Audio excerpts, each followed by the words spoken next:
প্ৰদান কৰক উই want ST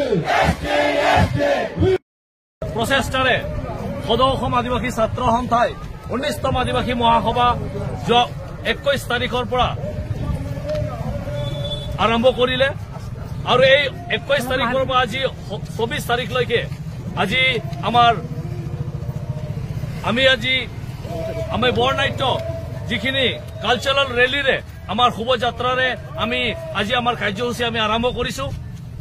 এই শোভাযাত্ৰাত আমাৰ যিখিনি ডিমাণ্ড আছে, আদিবাসীসকলৰ যিখিনি ডিমাণ্ড আছে, আমাৰ যি শ্বেডিউল ট্ৰাইবছৰ কাৰণে যিখিনি আমি ডিমাণ্ড কৰি আছো, শ্বেডিউলিং কাৰণে যিখিনি আমি ডিমাণ্ড কৰি আছো, আমাৰ আদিবাসীসকলৰ যি লেণ্ডৰ মাটিৰ পট্টাৰ কাৰণে যিখিনি আমি ডিমাণ্ড কৰি আছো, আমি সদৌ অসম আদিবাসী ছাত্ৰ সন্থাই দীৰ্ঘদিনীয়া আমাৰ যিখিনি দাবী আছে সেই দাবীবোৰ আজিলৈকে আপোনালোকে আমাক ফুলফিল কৰিব পৰা নাই। আৰু আপোনালোকে প্ৰত্যেকবাৰ প্ৰতিশ্ৰুতি মাত্ৰ দি থাকে, কিন্তু আপোনালোকৰ প্ৰতিশ্ৰুতি আৰু এই প্ৰতিশ্ৰুতি আজি ফোপোলা প্ৰতিশ্ৰুতি পৰিণত হৈছে। আমি সদৌ অসম আদিবাসী ছাত্ৰ সন্থাই এই কথাখিনি আমি ক'ব বিচাৰিছো যে আমাৰ আদিবাসীসকলৰ যি জ্বলন্ত সমস্যা আছে, এই সমস্যাৰ ওপৰত আপোনালোকে যদি চকু নিদিয়ে, এই সমস্যা সমাধানৰ কাৰণে আপোনালোকে যদি কাম নকৰে, আমাৰ যিখিনি দাবী আছে, যি মূল দাবী আছে, এই দাবীবিলাকৰ ওপৰত যদি আপোনালোকে ধ্যান নিদিয়ে, কাম নকৰে, তেতিয়াহ'লে কিন্তু আদিবাসী জনগোষ্ঠীয়ে কিন্তু ইয়াৰ প্ৰত্যুত্তৰ নিশ্চয় দিব।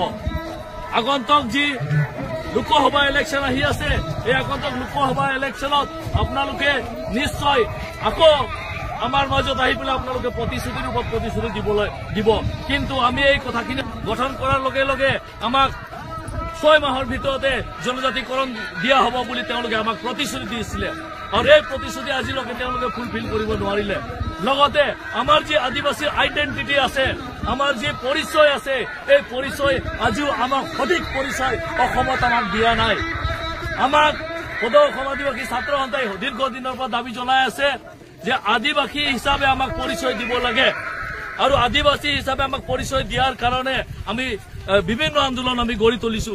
আৰু আজিও যি পৰিচয় পত্ৰ কাষ্ট চাৰ্টিফিকেট যি প্ৰদান কৰা হয় অসম চৰকাৰৰ পৰা, সেই পৰিচয় পত্ৰটো আজিও আমাক আদিবাসী হিচাপে নহয়, আমাক মুণ্ডা ওৰাং খাৰিয়া হিচাপে নহয়, কিন্তু আমাক টি গাৰ্ডেন ট্ৰাইব হিচাপে আমাক পৰিচয় দি আছে।